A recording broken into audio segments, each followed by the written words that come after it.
सबको प्रणाम। राम राम। हमें पूरा विश्वास है आप सब लोग कुशल मंगल से होंगे।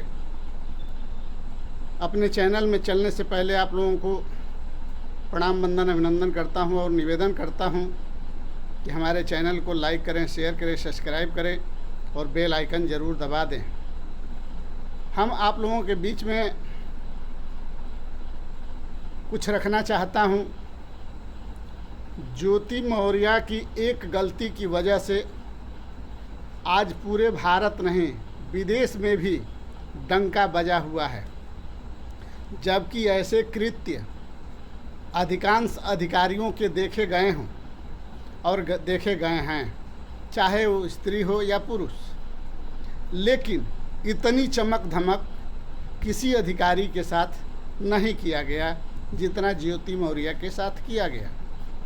आखिर इसके पीछे क्या रीज़न है, क्या बात है, ये सब लोग जानते होंगे, समझते होंगे।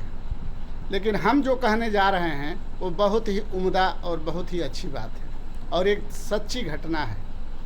सन 86 में जब हम लोग कॉलेज में पढ़ रहे थे तो मेडिकल कॉलेज के पुस्तक में एक सब्जेक्ट में पढ़ाया गया कि जब जज साहब के सामने एक ऐसा केस आया जिसमें पति ने ब्लेम लगाया था अपने पत्नी पर कि मेरी पत्नी कुत्ते के साथ भोग करती है, मैं अपने पत्नी को रखना नहीं चाहता हूँ। इस बात को लेकर यह केस अदालत में पहुँची और जब जज साहब के सामने पेश हुआ और बहस होने लगी तो कोई प्रूफ नहीं मिल रहा था कि आखिर कैसे साबित किया जाए कि इस स्त्री के साथ, इस पुरुष के पत्नी के साथ कुत्ता के ने संभोग किया है या भोग किया है। जज साहब बड़े परेशान थे। जज साहब भोजन तक छोड़ दिए थे, खा नहीं रहे थे, पानी नहीं पी रहे थे, टेंशन में बहुत परेशान थे कि आखिर इस केस की फैसला कैसे होगा। जब यह बात उनकी पत्नी को पता चला कि हमारे पति खा पी नहीं रहे हैं, जब भी मैं भोजन लेके जा रही हूँ और नकार दे रहे हैं या बड़े उदास रह रहे हैं, चिंतित रह रहे हैं, कुछ कह नहीं रहे हैं, रोज़ जाते थे दौड़ने के लिए, जा नहीं रहे हैं, जिम जाते थे, जिम नहीं जा रहे हैं, वॉकिंग करते थे, वॉकिंग नहीं कर रहे हैं, व्यायाम नहीं कर रहे हैं, कुछ भी नहीं कर रहे हैं, एकदम पड़े हुए हैं। आखिर बात क्या है? पत्नी ने उनके पेट में घुसकर उनसे पूछा, आखिर आप इतने चिंतित इसके पहले कभी नहीं हुए, आज क्यों हैं? वो नहीं बता रहे थे, शर्म की बात थी। लेकिन बहुत अनुनय विनय करने के बाद उन्होंने अपने पत्नी से बताया कि हमारे कोर्ट में एक ऐसी केस आई है जिसका फैसला करने में हमें बड़ी ही सोचना पड़ रहा है कि एक पुरुष ने अपने पत्नी पर ब्लेम लगाया है कि मेरी पत्नी कुत्ते से भोग करती है और वो केस हमारे ही कोर्ट में आया हुआ है और हम बहुत परेशान हैं। तो पत्नी ने कहा कि आप भोजन कीजिए, खाना खाइए, इसका एक ही पहचान है कि अगर वो कुत्ते से भोग करती होगी तो उसके कमर पर कुत्ते के नाखून के निशान होंगे। इस बात को जज साहब सुनकर बड़े खुश हुए और कहे कि ये तो बात बहुत अच्छी है।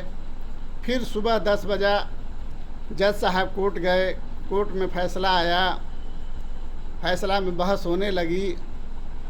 जज औरत के बचाव में सारी बातें कह गया, लेकिन पुरुष का जज कुछ कह नहीं पा रहा था। फिर जज साहब ने आदेश दिया कि अरे भाई, अगर ये औरत कुत्ते के साथ भोग की होगी तो इसके कमर पर देखा जाए कुत्ते के नाखून के निशान होंगे। तब उनको महिला पुलिस या जो भी महिला वकील उनको एकांत में ले गए और उसे देखा गया तो उसके कमर पर नाखून के निशान पाए गए। जब नाखून के निशान पाए गए तो उस महिला को सज़ा सुनाई गई। तो सज़ा तो उस महिला ने मंजूर की, लेकिन उसने कहा कि सज़ा देने से पहले जज साहब हमारी एक बात सुन लीजिए। तो उन्होंने कहा कि बोलिए।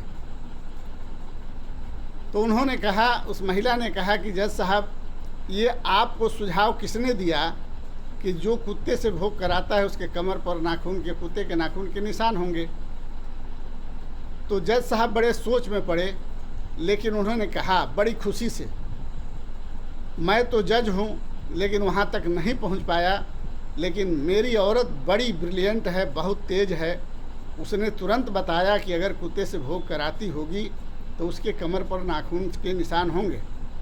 इस बात को सुनकर महिला बहुत कस के हंसी ठठाई और बोली कि जज साहब, जिस महिला ने इस वक्तव्य को आपके बीच में रखा है और आपको बताने का प्रयास किया है और बताया है, जिसके चलते हम सज़ा भुगतने जा रहे हैं, उस महिला के कमर पर भी देखा जाए कुत्ते के नाखून के निशान पाए जाएंगे। इस बात को सुनकर जज साहब के पैर के नीचे से ज़मीन खिसक गई और जज साहब बड़े चिंतित हुए, बड़ी दुखी हुए, लेकिन मजबूर थे, क्योंकि सज़ा आपता एक मुजरिम ने यह मांग की थी और उसकी अंतिम मांग थी, क्योंकि मरने से पहले जो मांगा जाता है सरकार उसे पूरा करती है या अदालत उसे पूरा करती है। जज साहब अपनी औरत को बुलवाए और उनके की कमर पर देखा गया तो कुत्ते के नाखून के निशान पाए गए। जज साहब दोनों को सज़ा दिए और दोनों को गड्ढा खोदकर गर्दन भर मिट्टी में ढका गया और सिर के ऊपर दही, मठा, छाछ, चीनी, मिठाई डालकर तूतों से कटवाया गया और मौत दिया गया। हमारे कहने का तात्पर्य ये है कि ज्योति मौर्य ने जो किया, ऐसे कृत्य करने वाले अधिकांश औरतें हैं और ऐसा कृत्य करने वाले अधिकांश पुरुष भी हैं। लेकिन ज्योति मौर्य को हाईलाइट होने के बाद फिर एक मजदूर ने बताया कि मैं पढ़ा लिखा कर अपनी बीवी को नर्स बनाया और नर्स ने हमें छोड़कर चली गई। ये झारखंड की बात है और ये उत्तर प्रदेश की बात है। फिर बिहार में कुछ टीचरों ने या कुछ युवाओं ने जो अपनी औरत को बड़े पोस्ट के लिए या नौकरी के लिए पढ़ा रहे थे या पढ़ाना चाह रहे थे, वो सब ट्यूशन छोड़ाकर, पढ़ाई छोड़ाकर अपने पत्नियों को घर बुला लिए। हम ये कहना चाहते हैं कि अगर हमारी पत्नी अच्छी नहीं है, अगर हमारा साथी अच्छा नहीं है, हमारा दोस्त अच्छा नहीं है, तो ये कृत्य कब होगा और कब नहीं होगा ये अंदाज नहीं लगा सकते हैं। क्योंकि औरत जिसके गोद में होती है उसी की होती है, चाहे सिंदूर किसी का हो। बड़े बड़े अधिकारियों की औरतें दिन भर स्मार्ट लड़कों की खोज करती रहती हैं और भोग करती रहती हैं, और जज साहब या दरोगा जी या कलेक्टर साहब या एसपी साहब या जितने बड़े अधिकारी हैं, वो दूसरे को सज़ा आपता देने में, दूसरे पर केस लगाने में, दूसरे से कमाने में, घूस लेने में दिन रात बिजी रहते हैं। और औरतें दिन रात 200-400 के चक्कर में दूसरों से भोग करती रहती हैं। पैसे से पेट भरता नहीं है, पैसा तो एक बहाना है, भोग ज़रूरी है। इसलिए हम सब समाज के लोगों से कहना चाहेंगे, अगर इस कदर की कोई भी बात आपके सामने आती है तो उसे छिपाने का प्रयास करें, उसे उजागर करने का प्रयास ना करें। हाँ, ज्योति मौर्य के पति मेहनत किए, पढ़ाए और वो एसडीएम बनी, अपने पति को छोड़ने का प्रस्ताव रखा, अब ब्राह्मण से प्यार किया। कहीं कहीं तो ऐसी भी लड़कियां हैं जिनके माता पिता पढ़ा करके डॉक्टर बनाए, एसपी बनाए, डीएम बनाए और उस जात के स्वर्ण हैं, क्षत्रिय हैं, ब्राह्मण हैं, लेकिन एक हल जोतने वाले के साथ चली गई, एक ईंटा जोड़ने वाले के साथ चली गई, एक गारा बनाने वाले के साथ चली गई। ऐसी घटना कोई क्यों नहीं दिखाता है? इसलिए नहीं दिखाता है कि माता पिता पढ़ाते हैं कलेजा काट काट कर, और अंतोगत्वा लड़की किसी चरवाहे के साथ चली जाती है, किसी दूध बेचने वाले के साथ चली जाती है, तो ये मीडिया नहीं दिखाती है, क्योंकि इसमें उसको रस नहीं मिलता है। लेकिन औरत अगर बड़े पद पर चली गई और गलती कर रही है तो उसे मीडिया दिखाएगी, क्योंकि उसमें उसको वाहवाही मिल रही है, लाइक मिल रहा है, शेयर मिल रहा है, कमेंट मिल रहा है और सब्सक्राइबर मिल रहे हैं। कंपनी भी पैसा दे रही है, समाज भी पैसा दे रहा है। तो हम सबसे निवेदन बंदन करना चाहते हैं कि इज्जत होती है, चाहे औरत की हो या पुरुष की है। हाँ, इतना ज़रूर कहेंगे कि जो भी लोग प्यार कर रहे हैं या जो भी लोग पढ़ रहे हैं, लिख रहे हैं, वो अपने ही जात में प्यार करें और अपनी ही जात में शादी करें और माता पिता के अनुसार शादी करें, क्योंकि वही सक्सेस है। अगर अपने अनुसार शादी करते हैं और किसी अन्य बिरादरी में शादी करते हैं तो 7 पीढ़ियों तक आप अपने चेहरे पर कालिख पोते रहेंगे जब तक जिंदा रहेंगे तब तक आपके दिल में यही रहेगा कि हम तो क्षत्रिय थे, चमार से शादी कर लिए, हम तो ब्राह्मण थे, डोम से शादी कर लिए। इसको आप मिटा नहीं सकेंगे। इस हुक से, इस चिंता से आप मरते रहेंगे। और जब आपके बच्चे होंगे और किसी ब्राह्मण या क्षत्रिय के साथ भाग जाएंगे या किसी डोम हलखोर बसखोर के साथ भाग जाएंगे, तो उस समय जो कष्ट आपको होगा तब महसूस होगा कि हमारे माता पिता को इतना ही कष्ट हुआ होगा, क्योंकि आपने तो गलती किया। लेकिन जब आपके बच्चे गलती करेंगे तो गलती करने वाला ही बहुत दुखी होगा। जिसने गलती करके अपने माता पिता को तकलीफ़ दिया, वही इंसान जब उसके बेटा बेटी गलती करेंगे तो उससे भी अधिक दुख पाएगा और उस समय अपने पिता की गलतियों का एहसास होगा, पिता के साथ किए गए गलतियों का एहसास होगा। समय तो इतना बदलता जा रहा है कि आज लोग शादी करते हैं गांव में और बीवी को लेकर चले जाते हैं प्रदेश में। एक कमरा लेते हैं, एक लैट्रिन बाथरूम लेते हैं और खाना बनाते हैं, खाते हैं, सोते हैं। पति दिन भर ड्यूटी करता है, पत्नी दूसरे के साथ ऐशो आराम मस्ती करती है। और पति जो है इस बात को समझ नहीं पाता है।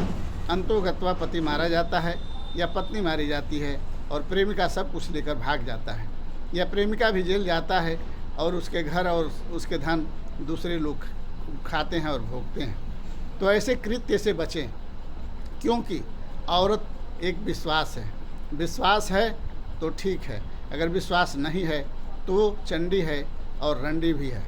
जब वो अपने आप पर आ जाए तो चंडी बन जाती है, अगर अपने आप पर आ जाए तो रंडी बन जाती है। इसलिए औरतों के बीच में पढ़ने से अच्छा है कि आप लोग अपने कमाने, पढ़ने लिखने और अपने माता पिता के आदर करने में फंसे, न कि लड़कियों के प्रेम जाल में फंसकर अपने जीवन बर्बाद करें और समय रहते ही जहर खा लें, फांसी लगा लें, या अपने माता पिता को छोड़कर बीवी को प्रदेश लेके चले जाएं और बीवी और बीवी के प्रेमिका आपके संपत्ति का सुख उठाएं और आप दिन भर मेहनत करें, खटें। अगर संजोग से भोग करते देख लिए और रोक लगाए तो आपकी जान भी जाए। ऐसी कृत्य न करें। शादी करें तो पत्नी को सास ससुर के बीच में रखें ताकि उसकी आबरू इज़्ज़त बची रहे और आपका भी इज़्ज़त आबरू बचा रहे। इसी सब बातों के साथ अपने बातों को विराम देता हूँ और ये कहना चाहता हूँ कि आप लोग दूसरे को लांछित करने से पहले अपने चरित्र को देख लीजिए। जब हम सुधरेंगे तो जग सुधरेगा, जब जग सुधरेगा तो सब सुधरेगा। जय हिंद, जय भारत, जय सर्व समाज।